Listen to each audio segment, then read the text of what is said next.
कष्ट करून कोरलेलं आहे. ते खऱ्या अर्थानं जनसामान्यांचे नेते आहेत आणि या राज्याचे मुख्यमंत्री आहेत.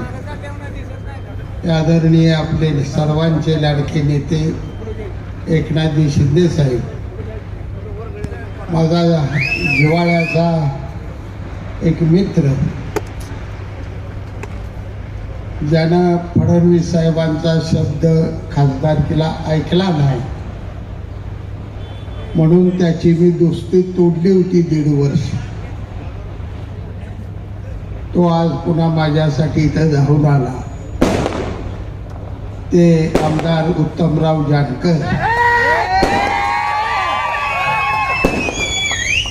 आपल्या सर्वांचे लाडके नेते आदरणीय आनंदभाऊ माने, व्यासपीठावरील सर्व नेते मंडळी. गुंडाला फटाकडे बंद करायला किती जणांना उतरायला जरा खाली गावात. व्यासपीठावरील सर्व सन्मानित नेते मंडळी, तालुका अध्यक्ष गुंडा खटकाळे, दादासाहेब वाघमोडे, सागर पाटील, दिग्विजय पाटील, सर्व इतर नेते. आज मित्रांनो, ही लढाई खऱ्या अर्थानं आहे ते सांगोला नगरपालिकेची निवडणूक. ही लढाई आहे, ही फटाकड्या भाषा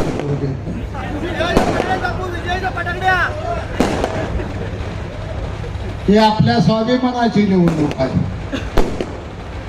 आज आपल्याला गुलाम बनवलं, इंग्रजाने गुलाम बनवलं, त्यापेक्षा ही मोठी गुलामगिरी आज सांगोला तालुक्यावर आली. आणि हाच धोका आहे. स्वर्गीय गणपतरावजी देशमुख 75 वर्ष आणि शहाजी बापू पाटील 51 वर्ष, दोघांनी या तालुक्याचा स्वाभिमान जीवन ठेवलं होतं. आमचा साधा सुद्धा माणूस सुद्धा रस्त्यानं ताट मानणं चालत होता. हे आमचं राजकारण. आणि आज राजकारणानं वेगळं वळण घेतलं. हेलिकॉप्टरनं येतं, धाड धाड धाड धाड धाड धाड मिलिटरीच्या माणसासारखं चालत सुटायचं, दाब द्यायचा, दाग दपाशा दाखवायला चाललंय काही नेमकं. निवडणुका लढवायला का तुम्ही गुंडगिरी दादागिरी आमच्यावर करा राहायला घायचं.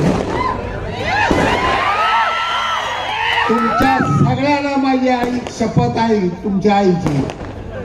उमेदवार या तालुक्यातला मिटिंग घेऊन बाबासाहेब देशमुख आणि बनकर आबा जाहीर केला का मी आनंदा माने जाहीर केला होता? तुम्ही सांगा खरं बोल. उमेदवार जाहीर केला शेका पक्षानं, मिटिंग घेतली. शेतकरी कामगार पक्ष स्वतंत्र लढाई खेळणार आणि आमचा हुकुमी एक्का बनकर आबा उमेदवार. जयाभाऊ नाव मला ठेवतात. 50 वेळा गावात आला माझ्या त्या ऑफिस पुन्हा जात आहे. भुयारातनं गाडी माग माग माग वाजत जाते. ती करोडोपती असलेल्या त्या बाळासाहेब एरडिया बघण्याचा. आमच्या गरीबाच्या घरी त्या ऑफिस पोराच्या तर मिळाला सा तुम्हाला. सारखं मकमक 14 जेवण करायचं तिकडे का पळत. ही लढाई मी जास्त बोलत नाही. या शहरासाठी माझ्या हट्टापोटी साहेबांनी 200 कोटी रुपये दिले. त्या 200 कोटी रुपयाची जर तुम्हाला काय दयामाया दाखवायची असं काय, हे आपल्याला साहेबांनी दिलेलं त्याचं काय फेडायचं असं धनुष्यबाण हे शिकण्याची मला झटका नाही गेलो. दीपक आबा सावंत पाटील आईचं बापाचं नाव घेऊन 50 वर्ष गुलाबजामुन बासुंदीत खाताना इथपर्यंत. आता जरा वळलं, जरा भेटायला लागलं का सावलीला जाण्यासाठी सगळा स्वाभिमान घाण ठेवून आजारी सलाईन लावून सुद्धा गडीत पळत सुटतात बाळासाहेब एरड्या बांधल्यावर. काय आमदार आणि काय दीपक आबा. तर दुसऱ्या बाजूला ज्यांना निवडून दिलं जयकुमार गोरे, मला माहित होतं तुम्ही आता पिता उघडं पडलं म्हणाल, इतका बारका शाही बापू नाही. तुमच्या रकमा एका पक्षाला पोचल्या आणि ती जवळ्याला कशा गेल्या, टायमिंग माणसाची नावं मला विचार. मी का बसलो होतो निवडणुकीआधी मला माहित होतं भाजपनं माझं कपाट मोडलेलं आहे, पण मी शांत राहिलो, काय बोललो नाही, टीका केली नाही. पराभवानंतर सुद्धा फडणवीस साहेब आवर्जून सांगतो मी भाजपवर आरोप केला नाही, पण भाजपने तर मदत शेका पक्षाला केली, मित्र तालुक्याला माहीत होतं तरी आम्ही सहन केलं, कारण मित्र पक्ष आपला. आणि आज जुळवायचं सोडून तोडायचं करताय तुम्ही. कशासाठी तोडलं, काय माझा गुन्हा होता? प्रशांत परेकाची आमदारकी करायसाठी रात्रंदिवस भावा दोघं 3 महिने झोपलो नाही आम्ही. रणजित निंबाळकर निवडून आला पाहिजे म्हणून या उत्तम जानकरचं पाय धरलं मी. नवरा बायकोचं पाय धरली, पाय दोस्ता पोरगा म्हणून एवढ्या वेळ ऐकून आयुष्यात काय ऐकू नको. 1,00,000 मताचं माणसामधनं निंबाळकरला लीड घालवलं. ह्यांचा शब्द काल मोडला, नागपूरला घेऊन गेलो. एडी फडणवीस साहेबांचं ऐकलं नाही. 1.5 वर्ष त्या बागल्यात मी चहा सुद्धा प्यायला गेलो नाही. एवढा प्रामाणिकपणा भाजपशी माझा असताना कशासाठी माझा? मला निवडणुकी भीती नाही, लढला नाही. रक्त भोसले घराण्याचा भाजी प्रभू लढला, तानाजी मालुसरे लढला, माझी कांकर लढला. जावटी त्या दिल्लीत माझ्या छत्रपती संभाजी महाराजांच्या शेताचं तुकडं झालं तरी त्यानं सुद्धा सांगितलं की माझ्या हातातल्या साकड्या सुद्धा तुझ्या हाती घोड्यापेक्षा दमदार देखण्यात येतात. मी बोलणारा छत्रपती संभाजी महाराज त्याच्या हातातली अवलाद आहे. नरड तुटून पडले तरी मागं पुढं पकडणार नाही. तो स्वाभिमान मिळलो तर घाण ठेवणार नाही. एवढं सांगतो, ही लढाई स्वाभिमानाची, ही लढाई आहे तुमची माझी, ही लढाई आहे एकनाथ शिंदे साहेबांच्या अस्मितेची. जे अस्मिता जपण्यासाठी मावळ्यांनी प्राण दिलं, तसं शिंदे साहेबांच्या अस्मितेसाठी ज्याने आपल्या सांगोला तालुक्यासाठी भरभरून दिलेला आहे, त्यांच्या अस्मितेला जपण्यासाठी दिसाल तिथं मग धनुष्यबाणाला मारा.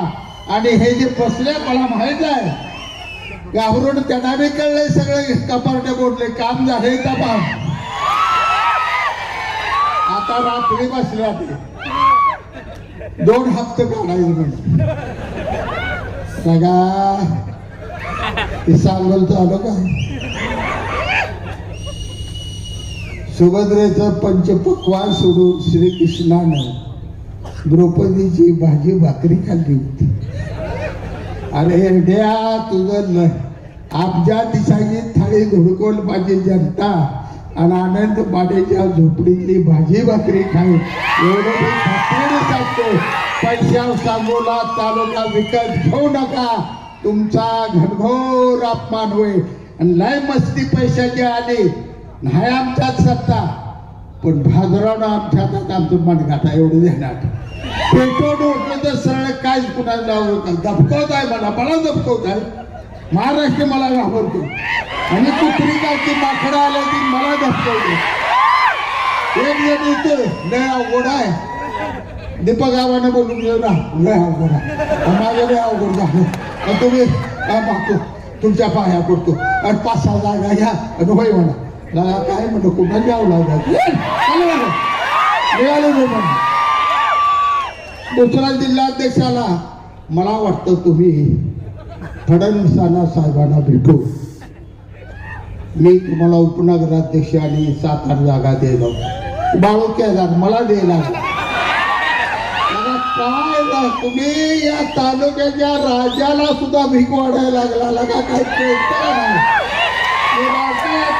राजा पडलो तरी राजा, जर हरलो तरी राजा.